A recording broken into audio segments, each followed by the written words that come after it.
Hello. तो आज हम जीएसटी का कुछ और टिपिकल टाइप क्वेश्चन करेंगे। तो ये रहा हमारा पहला क्वेश्चन, जिसमें क्वेश्चन है फॉर अ डीलर ए, ठीक है, the list price of an article is 9,000। मतलब list price of the article is 9,000 which he sells to dealer B. तो बेसिकली यहाँ पे क्वेश्चन में क्या समझे कि एक डीलर ए है जिसने सेल किया कुछ article to a dealer B, ठीक है। इसने डीलर बी को सेल किया, ठीक है, to a dealer B at some lower price. मतलब ये 9,000 में थोड़ा सा कम। तो एक काम करते हैं, we can take the price as in 9,000 minus x, because हमें पता नहीं है कितना कम है, ठीक है। तो बेसिकली अभी बी में बी ने क्या किया, further dealer B sells the same article to a consumer. उसी आर्टिकल को बी ने कंज्यूमर को सेल किया एट इट्स लिस्ट प्राइस। तो इसने पूरा लिस्ट प्राइस पे किया, मतलब पूरा 9,000 में इसने बेचा, ठीक है, टू अ सी। अच्छा, इसके बाद consumer at its list price if the GST is 18%, ठीक है, if the GST is 18% and the dealer paid a tax under GST equal to इतना टू द गवर्नमेंट, मतलब 324 उसने गवर्नमेंट को पे किया। तो बेसिकली अगर बी कुछ भी गवर्नमेंट को पे करता है, मतलब वो क्या होता है, वो मेरा output tax minus input tax होता है। अगर ये बी ए को अगर देता तो वो जीएसटी देता, मतलब that will be his input tax. But अगर ये कुछ भी पैसा गवर्नमेंट को दे रहा है, मतलब ये ऑलरेडी किसी को पे कर चुका है और जितना इसको मिलता है उससे माइनस करके ये गवर्नमेंट को देगा, ठीक है। तो इसने गवर्नमेंट को दिया 324 to the government, find the amount inclusive GST paid by the dealer B. तो ये पहले हमें एक्स निकालना होगा, यही वाला एक्स, कि कितना अमाउंट था, ठीक है। तो अभी देखते हैं, देखो यहाँ पे जीएसटी है, यहाँ पे इंटरेस्ट रेट नहीं दिया, तो हम जीएसटी एक बार में भी कर सकते हैं क्योंकि जीएसटी का हमें टोटल वैल्यू दिया है। ऐसा तो यहाँ नहीं लिखा है गवर्नमेंट की जगह सेंट्रल गवर्नमेंट या स्टेट गवर्नमेंट, तो हम लोग डायरेक्टली जीएसटी यूज कर सकते हैं, ठीक है। नाउ अगर ये सेल करता है तो उसका सेलिंग प्राइस है 9,000 माइनस एक्स, ठीक है। नाउ अगर 9,000 minus x is his selling price, ठीक है, तो हमें क्या निकालना है, पहले जीएसटी नॉर्मली। तो जीएसटी क्या होगा, जीएसटी अगर निकालते हैं तो बेसिकली यहाँ पे 18% of 9,000 minus x we can write, ठीक है। तो अभी इसका निकालना है, मतलब we can write 18/100 into 9,000 minus x, या तो इसको ऐसे लिखेंगे या फिर we can write 18/100 into 9,000 minus 18/100 into x, ठीक है, ऐसे भी लिख सकते हैं। तो फिलहाल ये तो मेरा इनकम्प्लीट है बिकॉज ऑफ एक्स, तो इसको ऐसे रहने देते हैं फिलहाल। Let's move to the B, ठीक है। ए भी वही जीएसटी निकालेंगे, जहाँ पे क्या होगा मेरा 18% ऑफ ये कंप्लीट 9,000 होगा मेरा, ठीक है। तो अभी इसका जीएसटी हम लोग निकाल लेते हैं, मतलब वही सेम फॉर्मूला 18/100 इंटू 9,000, ठीक है। तो अभी यहाँ पे ध्यान देना, चलो ये तो हम लोग कर सकते हैं नॉर्मली, इसको काट कूट के लिख ले रहे पहले। ये गया 90 इंटू 18 हमारा होता है अराउंड 1620। तो यहाँ पर हुआ 1620। अगर इसको हम देखते हैं तो ये वाला पार्ट मेरा 1620 तो देगा, माइनस ये पूरा basically GST is the tax. GST मतलब ये मेरा इनपुट है, ठीक है, और यहाँ का जीएसटी ये मेरा आउटपुट हो रहा है, ये कंप्लीटली आउटपुट है मेरा। तो 1620 माइनस 18x/100, ठीक है। तो देखो अभी ये जो मेरा था 324, ये जो 324 था, इसको हम लोग क्या लिखेंगे, output tax minus input tax, ये दो इक्वल्स टू कितना होगा 324। तो आउटपुट टैक्स मेरा कितना है 1620 माइनस ये पूरा part 1620 minus 18x/100 is equals to 324, ठीक है। देन 1620 माइनस 1620, ये minus minus plus 18x/100 100 is equals to 324। चलो ये तो कट गया हमारा। अभी ये डायरेक्टली हम क्या कर सकते हैं, इसको लिख सकते हैं x is equals to 324 into 100 ऊपर चला गया और divided by 18। Now we all know कि ये 18 का स्क्वायर होता है, तो ये एक बार में गया, ये हुआ 18 बार में। 18 इंटू 100 इज 1800। ठीक है, ये हमारा आ गया x, हमें x का वैल्यू मिल गया। तो बेसिकली a ने जब b को सेल किया, dealer a sells the product, dealer a sells the product या फिर कुछ भी, ठीक है, जो भी लिखा रहेगा, product to B at 9000 minus x, मतलब 9000 माइनस 1800 पे। ठीक है, तो ये कितना है बेचा, 7200। ठीक है, 7200 में इसने सेल किया। दिस इज द प्राइस जिसमें ए ने बी को सेल किया। अभी हमसे क्या पूछा है क्वेश्चन में, find the amount inclusive tax, मतलब GST paid by the dealer B. Dealer B ने कितना दिया होगा, अगर इसका प्राइस 72 है तो मतलब नॉर्मल से चीज है, 18% ऑफ 7200। ठीक है, then we can write 18/100 into 7200। ठीक है, अगर बाई चांस कोई डाउट होता है तो एक बार फिर से रिपीट करके चेक कर लेना बेटा। ठीक है, तो ये 0000 गया। ठीक है, और हमारा अमाउंट आया, ये इसको मल्टीप्लाई करके इज 1296। ठीक है, अभी ये यहाँ पे क्या, ये तो हमारा निकल गया जीएसटी ऑफ 7200। ठीक है, ये this is the GST of 7200। अभी फाइनल प्राइस डीलर बी ने कितना पे किया होगा, that is 7200 plus 1296 which is coming around 8496। ठीक है, तो ये रहा हमारा फाइनल प्राइस जिसमें बी ने सेल किया। तो ये थोड़ा सा कंफ्यूजन टाइप था। एक काम करो, पहले ये क्वेश्चन कॉपी कर लो।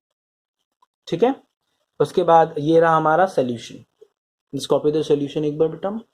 अच्छा एक काम करो, ये रहा हाफ पार्ट, पॉज करके कॉपी कर लो, and this is the second half part. ठीक है, चलो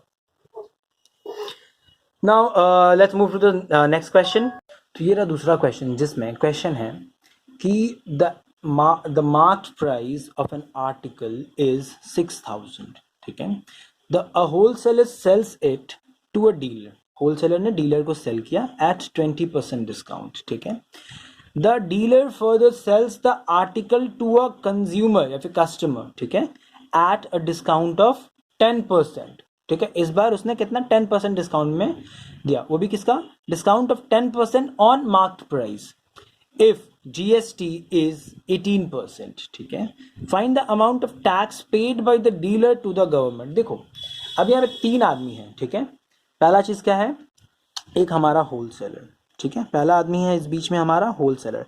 अच्छा, इस बीच में सबसे जरूरी चीज मार्क प्राइस विच इज 6000। ठीक है, mark price is the 6000। Now एक होलसेलर है जिसने बेचा पहले डीलर को। ठीक है, नाउ डीलर ने इसको सेल किया एक कस्टमर को। ठीक है, नाउ देखो अभी जब होलसेलर ने बेचा तो ये क्या किया, 20% ऑफ 6000। ठीक है, जब डीलर ने बेचा तब क्या किया, 10% ऑफ 6000। ठीक है, तो पहले सेलिंग प्राइस निकाल लेते हैं दोनों का। तो बेसिकली अगर सेलिंग प्राइस निकालते हैं तो सेलिंग प्राइस का क्या फॉर्मूला है, 6000 माइनस, ठीक है, 6000 माइनस 20% या फिर डायरेक्टली लिखते हैं 20/100 इंटू 6000। ठीक है, तो 2 ये भी गया, तो 60 इंटू 20 इज हो जा रहा है मेरा, यहाँ होगा मेरा 6000 माइनस 1200। ठीक है, विच इज द 20%। ठीक है, तो अभी इसका जो सेलिंग प्राइस हुआ दैट इज 4800। ठीक है, अभी इसका सेलिंग प्राइस देखते हैं हम लोग। इसका सेलिंग प्राइस विच इज 6000 में माइनस 10/100 इंटू 6000, तो ये 2 0 गया। अभी क्या हुआ, 10 इंटू 60 विच इज 600। ठीक है, माइनस 600 और यहाँ पर क्या है मेरा 6000। तो अभी इन दोनों को अगर माइनस करते हैं तो फाइनल CP कितना आया इसका, सॉरी SP कितना आया इसका, 5400। ठीक है। तो डीलर ने कस्टमर को बेचा एट 5,400 एंड होलसेलर ने डीलर को बेचा 4,800 में। तो अभी देखो, अगर यहाँ पे तो हमें तो कुछ बोला नहीं है कि स्टेट गवर्नमेंट को दिया या फिर सेंट्रल गवर्नमेंट को। फिर से वही बात है, the amount of tax paid by the dealer to the government. Dealer ने गवर्नमेंट को अपने हाथ से कितना टैक्स पे किया होगा। मतलब डीलर जब भी पे करेगा, जो मिडिल मैन रहता है, हमेशा हम लोग को एक चीज याद रखना है, output tax minus input tax. तो पहले आउटपुट टैक्स निकाल लेते हैं, मतलब इसका जीएसटी इज 18%, मतलब वही 18/100 इंटू 5400। और इस साइड हम लोग क्या करेंगे, जब जीएसटी निकालेंगे तो 18/100 इंटू 4800, ठीक है। तो अगर हम लोग चेक करते हैं बेसिकली या इन दोनों का, ठीक है, तो इसका आएगा हमारा प्राइस, इसे काट के मल्टीप्लाई करके हमारा अराउंड आएगा 972, ठीक है। और इस साइड हमारा आएगा अराउंड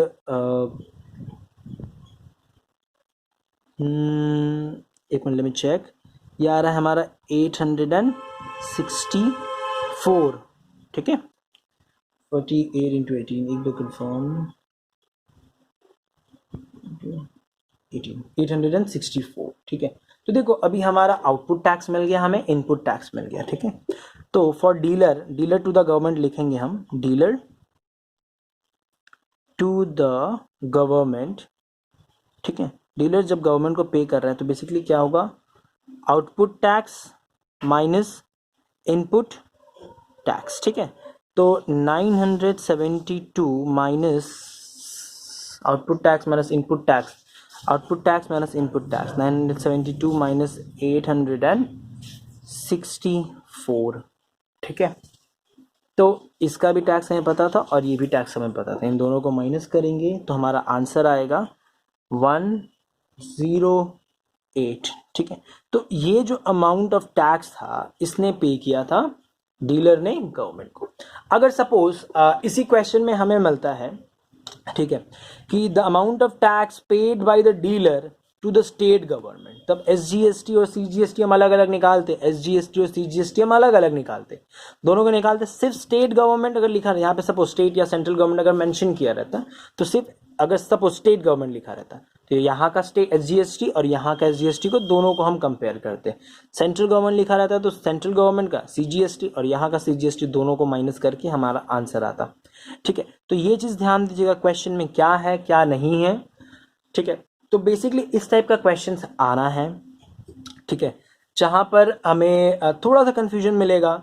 जैसे इसी में क्वेश्चन अगर सपोज हम लेते हैं, ठीक है, the market price of an article is 6,000 is given.